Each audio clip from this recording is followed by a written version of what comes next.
What are you known for? I'm known as the get shit done woman. My clients, my mentees, even my kids know me as the GSD woman. Knowing what you're known for and then knowing how to talk about yourself and ultimately talk about your company or your idea are some of the foundational principles that our guest today is going to dive into.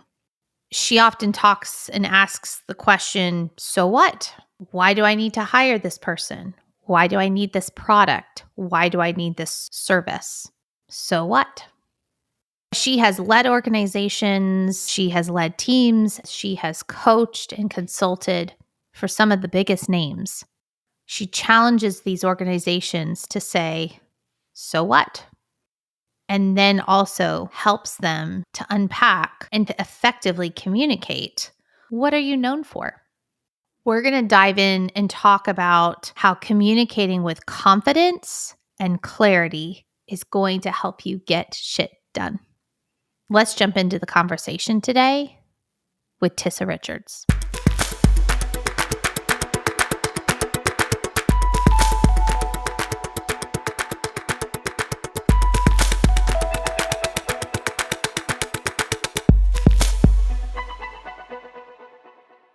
Welcome to the GST Factor podcast. I'm your host, Misha Blameyer-Farish, and today I'm excited to have Tissa Richards. Hi, Tissa. How are you? Hello. It's so good to see you again. Great to see you.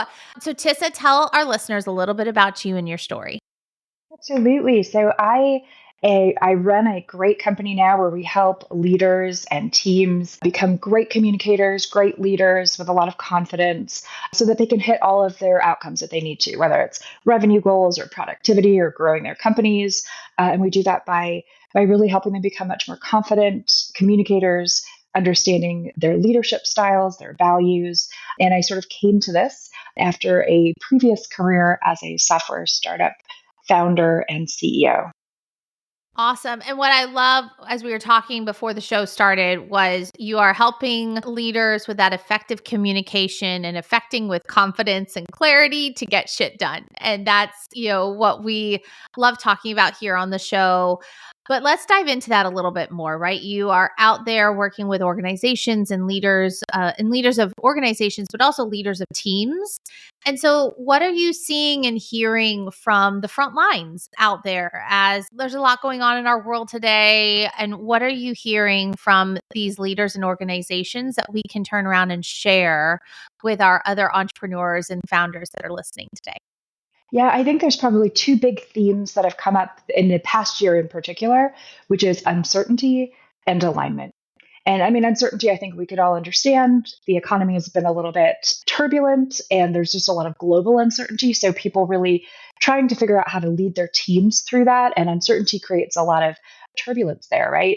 There's disengagement. Uncertainty impacts psychological safety and how people really contribute at work. And then on the second one, I think there's people will call and say, I've never seen my teams, especially in a cross functional organization, so misaligned. And I don't know how to fix that so that we can hit our targets. And we need to do that, particularly when there's so much uncertainty, because, if we don't hit that, we're not going to hit our numbers. We're not going to be able to bonus people. And so they're very, very interconnected. And it causes a lot of stress for people. So those are the two things I'm seeing the most. So let's get a little deeper for those leaders that are listening to us right now. So they say, yep, Tissa, you're right. That's exactly what we're struggling with right now. How are you helping them? What are some of those how-tos that we can kind of start to plant seeds for them today? Yeah, I think a lot of that comes back to obviously, are your goals very clear? So, clarity is really important for helping people understand how to deliver. It's really interesting to me. Sometimes I'll go in and help people do almost an assessment. What are we all moving towards? And can everybody agree on that? A lot of times at the very top of the organization, people will say, yeah, everybody's clear. Then you ask and they go, oh, well, we thought we were supposed to do this. And there's frustration because you think, what did you say? What did you hear?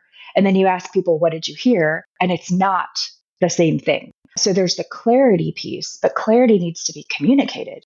And so communication is the second really big piece. That's what I work the most on across all levels. So are you communicating? How are you communicating? So really helping people get very skilled at communication. Because when you're a powerful and masterful communicator, so much friction gets reduced, right? You can have hard conversations. You can communicate faster. You can have fewer meetings. You can do so much more. You can get so much more shit done, right? But communication doesn't come naturally to a lot of people, especially when it's hard. And so, really helping people become better communicators, we can really accelerate success. I think one of the themes that I'm hearing from you too is we need to slow down to speed up and really need to think about what are those goals? Are those goals effectively communicated or not? Are they clear? Does everybody have that alignment, understanding where they fit in contributing to those goals? 100%. And I think if we could add one thing to that really, really clear list there is context. So let's explain the why, because we need to have a why. We're very purpose driven as people, right? So when you can understand why, I think now people can say, okay, I got it. So you're not just telling me what to do and how to do it. I don't think a lot of people need to be told what and how. They need to be told why, and they can fill in the pieces, right? So, to me, the most important piece is alignment, clarity. Here's where we're going. But most importantly, here's why we're going there. And now we can teach people a little bit more about communicating with clarity. I think if we don't set the context, everybody's lost. And so many times, like I'll give you an example. I'll go into a sales organization, and half the organization thinks, oh, well, we're still really, really focused on customer acquisition. The other half is saying, oh, well, no, retention is the biggest piece. Well, those are very, very different goals, right? They require different focus, different investment, different activities, even different organizational structures. And if all the way from the board level down to the sales team level, you are not completely aligned on that, you don't have the context for what you're doing, you're going to fall over. And you might think, well, of course everybody knows that. But a lot of times we forget the context and we presume everybody else is with us, right? So it's really, really key. And it might sound so obvious to keep repeating the context, the why, the so what. This is what we're all doing. So when you can do that, you will be so much more successful as a team, as an individual leader, a team, and a whole organization. I'm so glad you brought up the so what, because I know that's one of your key pieces that you talk about. So talk to us a little bit about that, because I think that it's such a simple question. So what? But I think it has so much power, and it can really ignite those impactful conversations.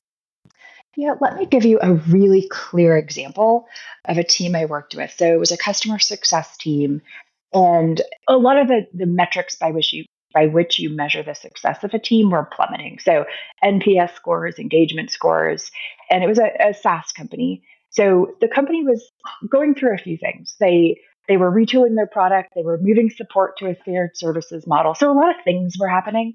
But their leader reached out and said, I don't know how to fix this. And I asked them to explain the mission statement that they had. And it was very tactical. It was, we optimize customer experience. And then there was a list, like 10 things. And I said, well, this is great as almost a measurement of your KPIs. But does your team connect their work to the outcome that they create? Because customer experience is not an outcome, it's a driver of an outcome. And when customers are happy, when they have a good experience, they come back, they renew their product, their subscription. It drives recurring revenue, which increases market share. You can go into expand into new markets. So at a boardroom level, there's no board that's ever said, we really need a little more customer experience, a little more delight. What they say is, we'd love to see our margins, we'd love to see our recurring revenue hit this number. I said, I would like to sit down with your team and really explore their mission at a much more high level. We drive recurring revenue. We bring this company into the number one market position, and we do that by optimizing experience. So we can connect their work to the outcomes that it creates. And when we did that, we really solved a lot of those problems because they were not just working, they were creating outcomes. And I think that's the context that's missing in a lot of teams. I love that story and that case study, because I think that I'm a huge storyteller myself, and I think that sometimes when we hear those examples, it's one thing to know something, it's another thing to know how is it applied, how has it worked, how has it not worked even. But I think that that is a fantastic example because I think some organizations go too high level and not enough detail on their mission, values, and goals. Some people go too granular, and so it's finding that right balance of when you're stating those visions and those missions, but then also saying, show, from a ground up, show me how I plug in and how I contribute.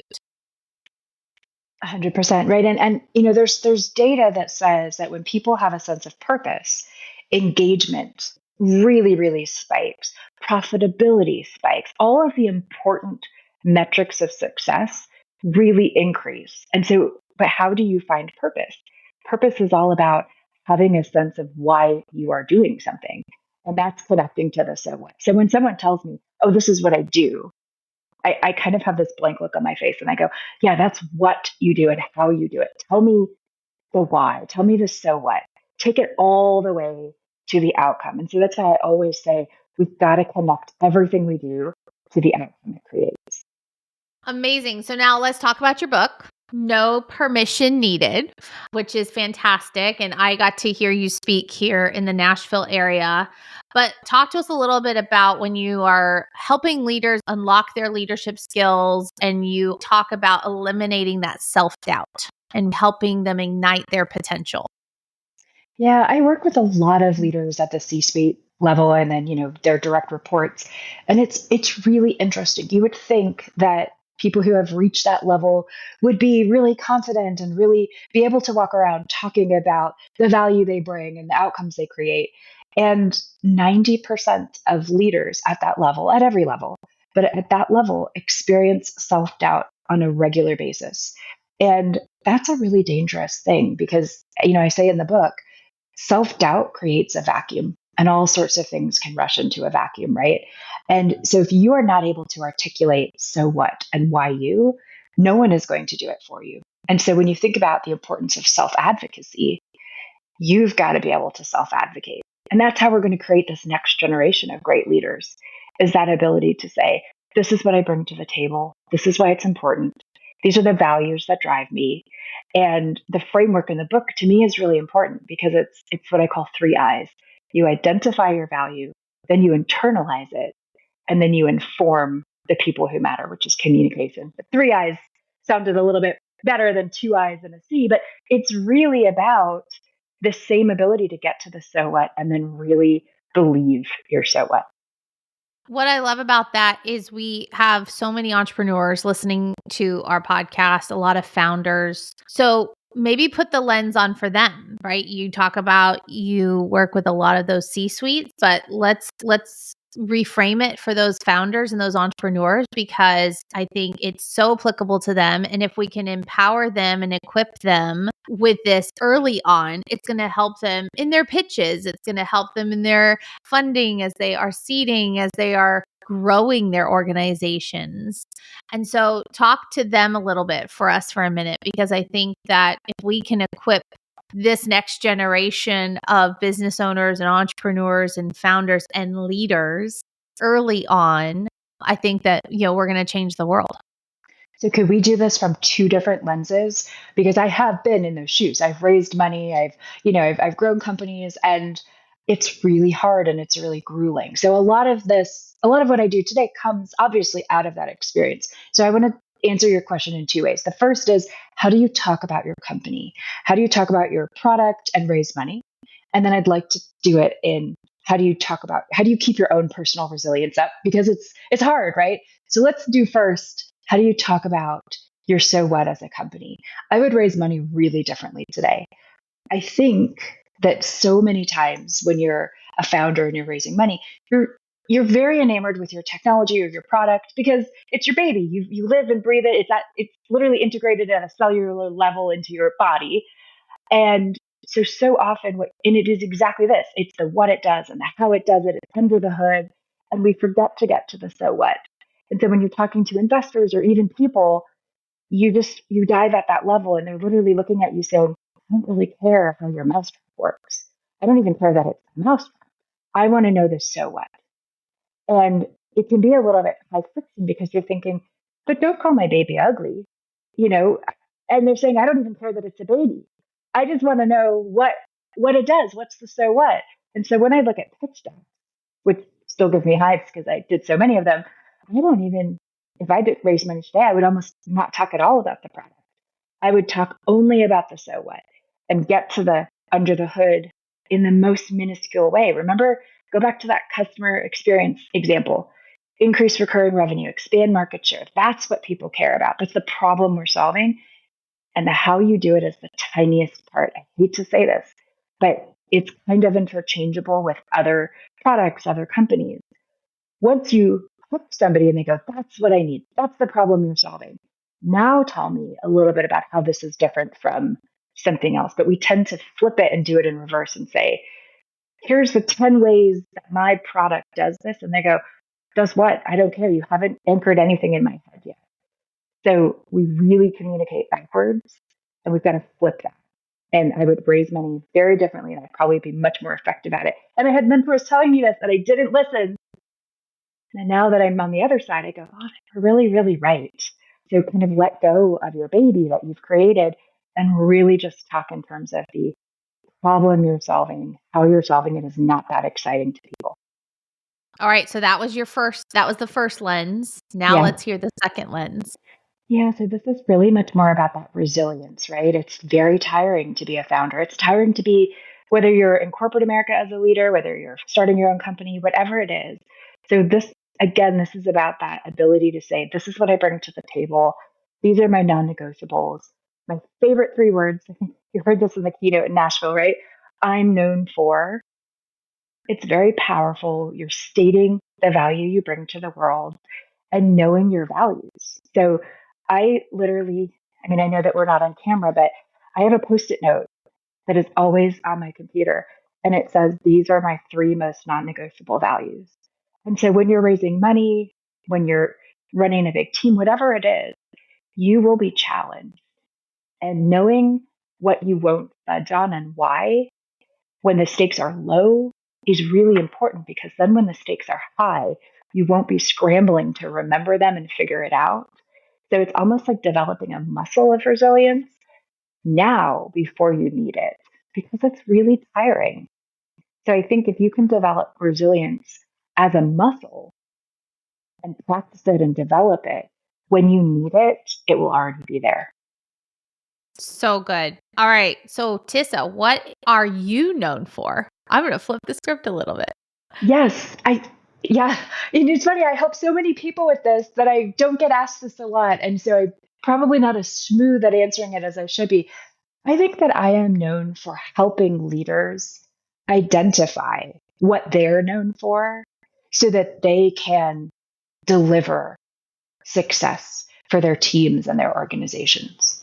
And that means communicating really clearly their value, their values, and being able to handle the challenges of leadership. Awesome.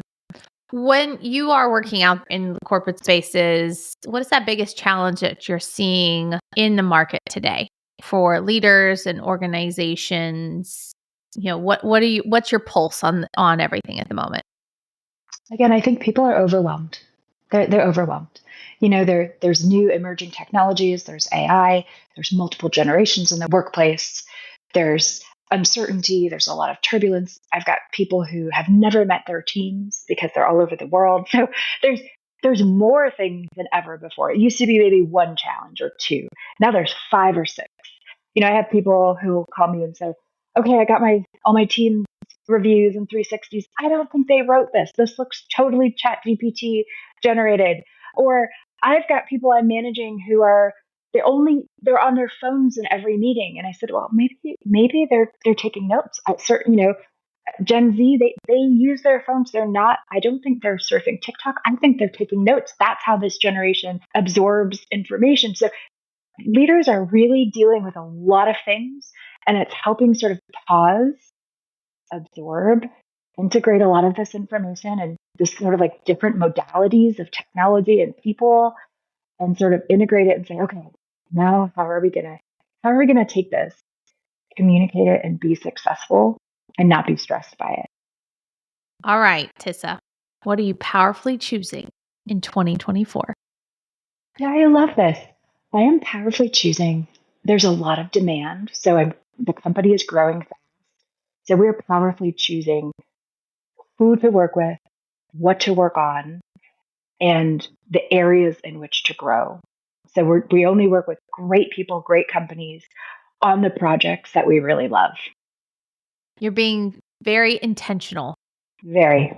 Yeah. Amazing. All right, Tissa, what would be your last piece of advice to these leaders, whether it's their communication, whether it's their resiliency and that muscle, which I love because that ties in so well with our being resilient GSD factor attribute. But what is that one thing that if no one was able to hear any other part of the conversation today, what is that one nugget you want to leave with our listeners today? This is maybe the most interesting question because I think you need to know how to communicate, and you need to know how to communicate about yourself. So it's not arrogant to say I'm known for this. This is why I'm choosing to do something. It helps people. It helps your teams. So don't be afraid to say I'm known for this. I'm doing this because sort of why, giving context. It might sound like you're over explaining, but you're actually reducing the cognitive load for the people around you. And when you do that, you will be seen as a masterful communicator. People will come to you. You will accelerate your career. You will accelerate your results. So don't be afraid to over communicate. But I don't mean vomit up words at people, but I mean to be clear, precise, concise, and declarative. When you learn how to communicate, you will be incredibly successful. And you will get shit done. You'll get shit done. Yes. Amazing. Tissa, thank you so much for being on the show today. To our listeners, thank you for listening and joining us. And don't forget to get shit done. Thanks for listening to the GSD Factor podcast. If you liked this episode, please rate and subscribe on your favorite podcast platform, where you can also find previous episodes. Let's also connect on LinkedIn and Instagram. If you're looking for more information on the GSD Factor, visit us at gsdfactor.com. And always remember to GSD, get shit done.